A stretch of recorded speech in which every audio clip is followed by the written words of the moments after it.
If South Africans really wanted the land, they would first need to understand what the Constitution actually allows.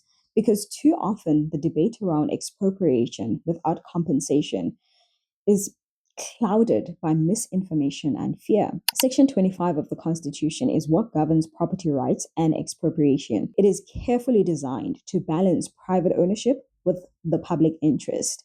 The law does not give the government unchecked authority to take land arbitrarily, but it does provide a framework where land can be expropriated either at full market value or at a reduced or zero compensation, depending on whether it serves a clear social purpose.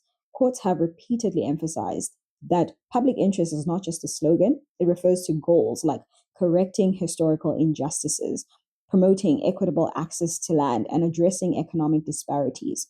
For example, in 2024, the Gauteng High Court considered a case where unused municipal land was reallocated to community housing without full compensation, ruling that the government acted within the bounds of Section 25 because the action addressed critical public needs. This demonstrates that the Constitution already offers legal pathways for reform without violating property rights. Understanding these mechanisms is critical if citizens want meaningful land reform. Post 94 land restitution and redistribution efforts show both the possibilities and the limitations of the current system. Many people assume that all expropriation is chaotic or arbitrary, but when we look closely at precedent, the process has always involved legal review, structured assessment, and oversight to balance individual property rights against social justice imperatives. The key takeaway is that the law is not the obstacle. Implementation and political will are. Citizens who want land reform must engage with these frameworks, participate in public consultations, and monitor compliance to ensure that redistribution is both lawful and effective. Expropriation without compensation is not a free for all.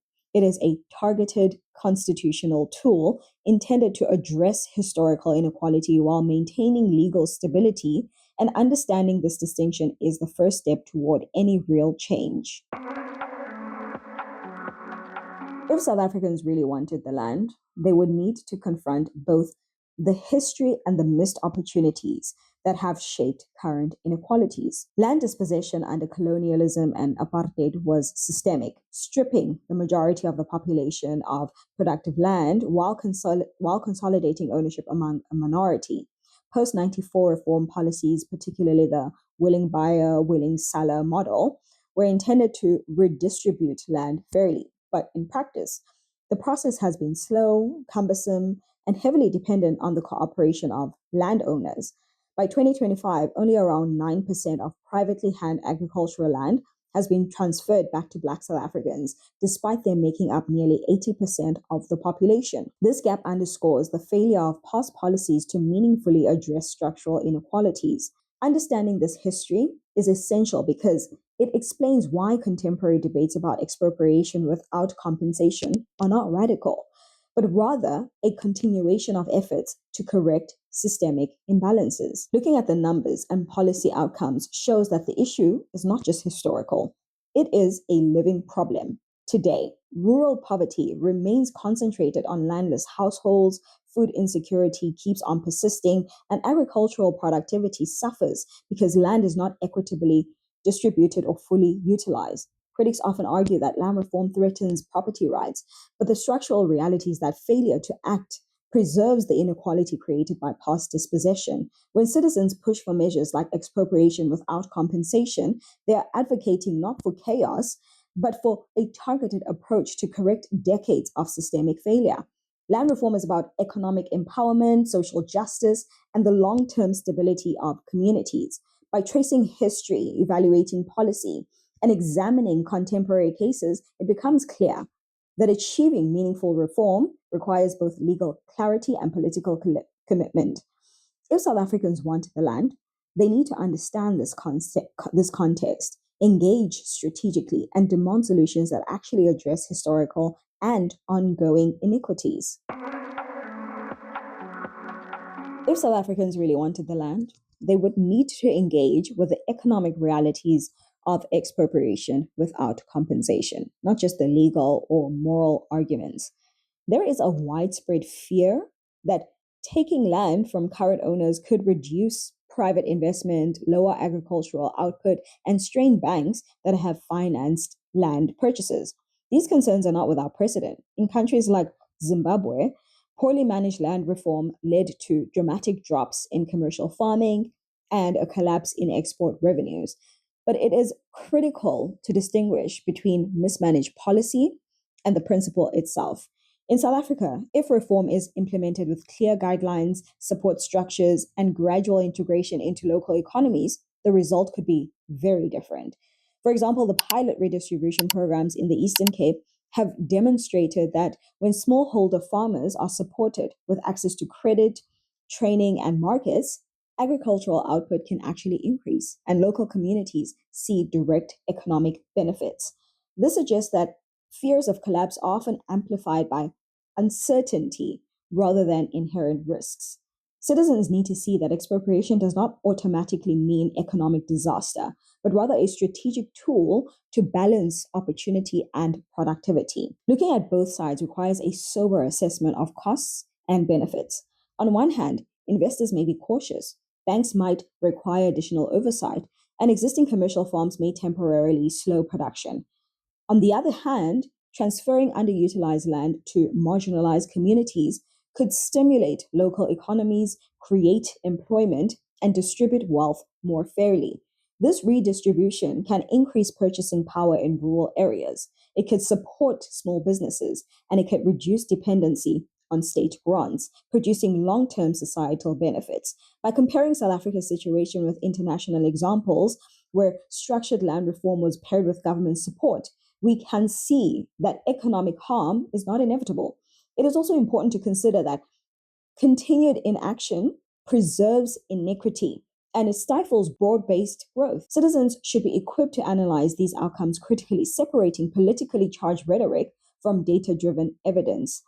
So that conversation about expropriation focuses on sustainable strategies rather than fear. Properly planned reform can strengthen the economy while addressing historical injustices.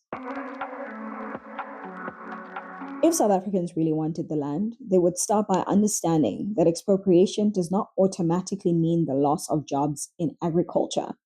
Many critics focus on worst-case scenarios, assuming that taking the land from established commercial farms will immediately collapse production and eliminate employment. But this view overlooks the potential for structured transition and support. In reality, job loss is rarely a direct consequence of reform itself. It is more often the result of mismanagement, lack of training, or insufficient integration of new landowners into commercial systems. Looking at examples in South Africa's own Eastern Cape pilot programs, smallholder farmers have been supported with access to markets, cooperative models, and government-backed training programs, which have allowed farms to continue operations and even expand employment opportunities. These cases show that with planning, technical support, and shared ownership structures, agricultural jobs can be preserved and communities can actually gain new economic stability. Citizens need to see that job security is not incompatible with land redistribution. It's a question of design and execution, not principle. The current reality underscores why this understanding is critical. Much of South Africa's underutilized land is already leaving potential employment on the table, as inequality and structural barriers prevent people from accessing productive opportunities. Without reform, the status quo maintains concentrated land ownership and perpetuates systemic unemployment in rural areas. By contrast, properly managed expropriation programs can expand agricultural labor, can increase small-scale production, and strengthen local food security. The danger is not reform itself, but reform without adequate infrastructure, without training and cooperative frameworks. Citizens must distinguish between policy risk, which is inherent in any change, and policy failure, which results from insufficient planning. Recognizing this difference empowers people to advocate for reform that protects livelihoods while correcting historical inequities. A recent government report on pilot land redistribution in Limpopo shows smallholder farms maintaining productivity while creating new employment. providing a concrete example that myths of job loss can be effectively challenged when programs are carefully implemented. If South Africans really wanted the land, they would recognize that the struggle is not limited to rural farms, but extends deep into cities where opportunity, infrastructure, and wealth are concentrated. Urban land is where people live, work, and access essential services, yet the distribution of property in cities remains heavily skewed. Informal settlements continue to grow because municipal land is often vacant, underutilized, or mismanaged, while many communities remain priced out of affordable housing. Expropriation without compensation in this context is not a punitive measure. It is a practical tool to unlock access to housing and economic opportunity for historically excluded citizens. For example, in Johannesburg, the city reportedly holds several parcels of unused municipal land in inner city areas, much of which could be repurposed for affordable housing or mixed use development. By framing land reform around these tangible everyday benefits, citizens can see that the debate is not abstract. It is about creating real opportunity, reducing inequality, and giving people a fair chance to participate in the urban economy. Land in cities is as much about social mobility as it is about ownership. The economic and social stakes are clear. Unlocking urban land can address housing shortages. It can generate jobs through construction and services, and it can stimulate local economies by increasing commercial and residential activity. When people are closer to work and schools and transport networks, their capacity to build wealth improves, reducing dependency on ineffective municipal services and informal economies. The failure to use urban land efficiently exacerbates inequality, it perpetuates poverty, and creates social tension. Citizens need to understand that policy choices about land allocation are directly tied to their daily quality of life, from commute times to access to safe neighborhoods. A recent 2025 report from the City of Cape Town highlighted that over 10% of municipal land in the metro area remains vacant or underutilized, signaling a clear opportunity for reform. Urban expropriation, when combined with planning, infrastructure investment, and community participation, has the potential to turn neglected property into a foundation for broader economic inclusion and stability, showing that land reform is as much a city issue as it is a rural one. If South Africans really wanted the land, we'd start by looking at who actually holds it now. Let's take stock. One government audit found white farmers owning 72% of all agricultural land, even though white people are only about 7 to 8% of the population. By contrast, Black South Africans, which are nearly 80% of the population, own only about 4%. This is not a small gap. It's a massive legacy of apartheid and colonial laws. Even journalists have pointed out that roughly 3/4 of privately held land, around 26 million hectares, still sits in white hands. If most of the country's productive land is owned by a handful of wealthy farmers, millions were left out. So if ordinary citizens are serious about fair land ownership, they will use the tools at hand, including the new expropriation law. In January 2025, Cyril Ramaphosa signed an expropriation act updating the rules for taking land for public use. In fact, this year, a city government moved to seize 34 hectares of unused farmland for housing, offering no compensation on the grounds that empty land benefits nobody if it isn't farmed or developed. If we look at history, it becomes clear how that gap happened. Under apartheid, Black South Africans were forced into tiny reserves. A 1913 law gave most farmland to white settlers and only about 13% to Black people. And later, apartheid uprooted 3.5 million Black farmers from their land. Democracy arrived promising change and restitution laws were passed, but decades later, the imbalance still remains. Analysts still say land ownership continues to favor the country's diminishing white population. In practice, most big farms stayed in privileged hands, while millions of Black families got none. One report summed it up. Reform created a few new elites, but did little for the poor majority. If we're serious about equality, our constitution now gives us a tool to rebalance. That means expropriation without compensation, taking unused, unjustly held land for public use under the strict rules that are already in place. As a local official put it this year, if the land was acquired through apartheid systems, why should the government pay for that land? It comes down to who this country is even supposed to serve. The small class that still owns the big estates or everyone else who has been waiting decades for a fair share. If South Africans really wanted the land, we'd be talking more about what happens after expropriation, not just before it. Because the biggest gap in the national conversation isn't just whether expropriation should happen, it is how to make sure it doesn't collapse under poor management. And the truth is, we already have working models for that. Cooperative ownership is one. You've got examples like the Umgungundlovu Communal Property Association in KwaZulu-Natal, where land was transferred to communities and they collectively manage the livestock, crops, and leases. The state gave the land share, but the real success comes from how the people organize themselves to use it. Trusts, co-ops, partnerships with private agricultural investors, these are not foreign concepts. They're happening. And they prove that land redistribution doesn't automatically equal dysfunction. It's about design, right? If the structure is broken, the project fails. But when the local community has a stake and a say, things actually work. So we can stop pretending that it's either leave things alone or burn it all down. There's a middle ground, but it takes work and planning, not just political slogans. And that's really the challenge. South Africans say they want the land back, but few want to talk about the discipline required to manage it once it has returned.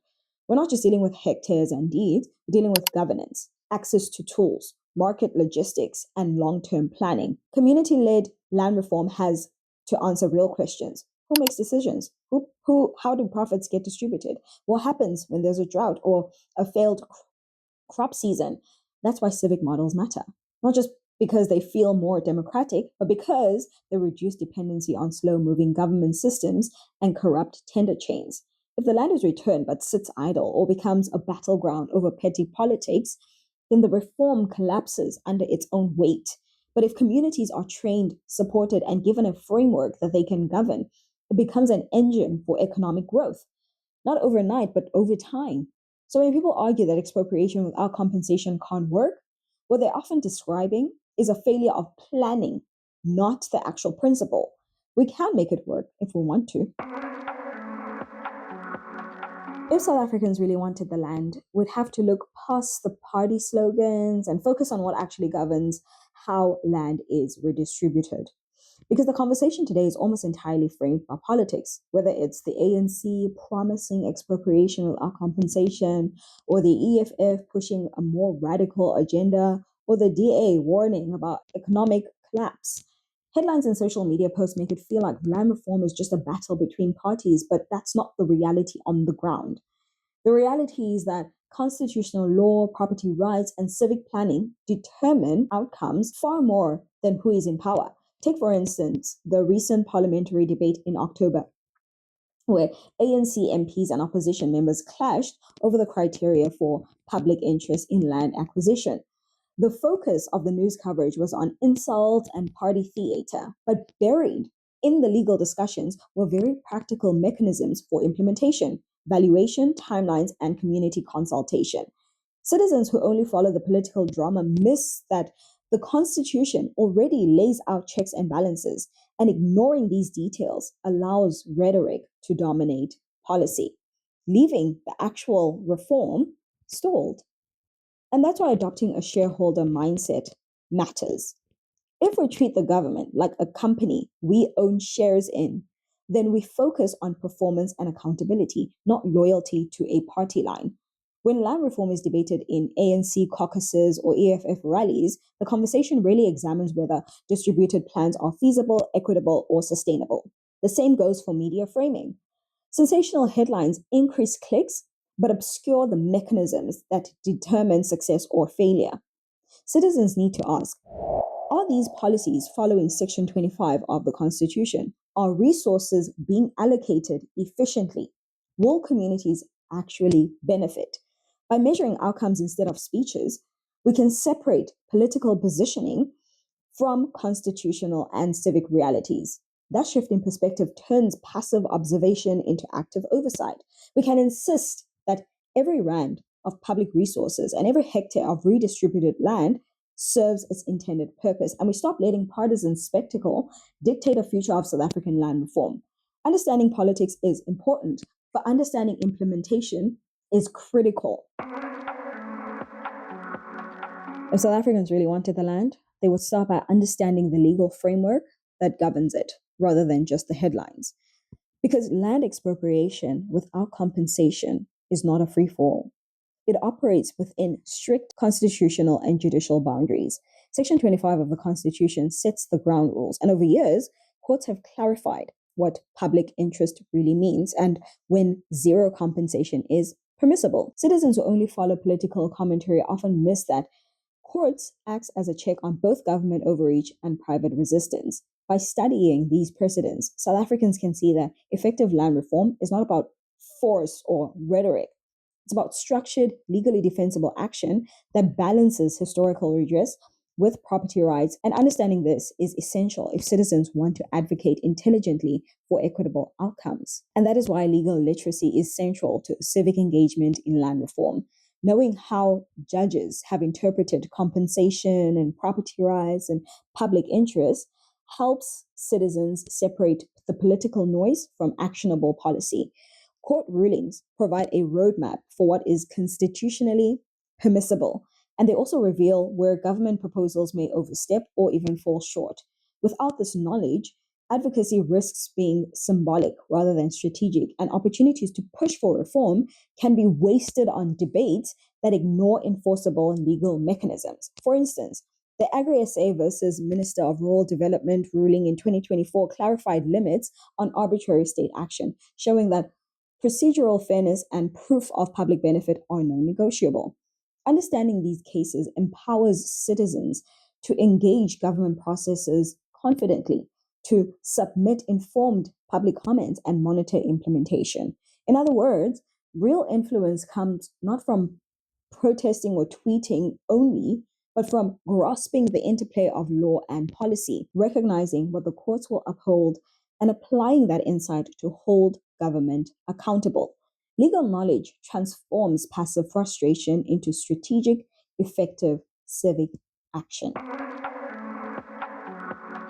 If South Africans really wanted the land, they would approach it not just as a political debate, but as a civic obligation that requires attention, knowledge, and action. The Constitution provides a framework for expropriation without compensation, but the law alone cannot create change. What transforms policy into progress is active citizen engagement, the kind of participation that ensures transparency, accountability, and practical outcomes. Look at the 2025 updates from the Department of Agriculture, which detail how certain underutilized state farms are being prepared for redistribution. These initiatives will only succeed if citizens monitor implementation, provide input on management structures, and demand that resources reach those it is meant to benefit. Waiting for change to happen passively leaves the process vulnerable to mismanagement, to political interference, and inequality. By thinking like shareholders and treating the country's land and resources as something you have both a stake in and a responsibility toward, South Africans can ensure that expropriation delivers real benefits rather than becoming symbolic or counterproductive. Civic intelligence in this case is as much about knowledge as it is about vigilance. The opportunity here is for citizens to connect history, law, and economics in a way that informs strategic action. Historical injustice left large portions of the population without meaningful land access, and economic inequity compounds that reality. But constitutional authority gives citizens a tool to correct these imbalances, and civic engagement determines whether that tool is used effectively. In practical terms, this means that understanding court precedents and participating in public hearings and submitting informed commentary, and even ensuring that reform programs are structured to succeed. The 2025 rollout of municipal land audits, for instance, highlights where vacant properties could serve as affordable housing or community farms. But these initiatives will only work if citizens advocate for responsible allocation. In the end, transformative reform is possible, but it requires an active, informed populace that treats governance like shareholders treat an investment. If South Africans take that mindset seriously, equitable land access moves from aspiration to reality, and the legacy of land injustice can finally be addressed through strategy, responsibility, and collective effort.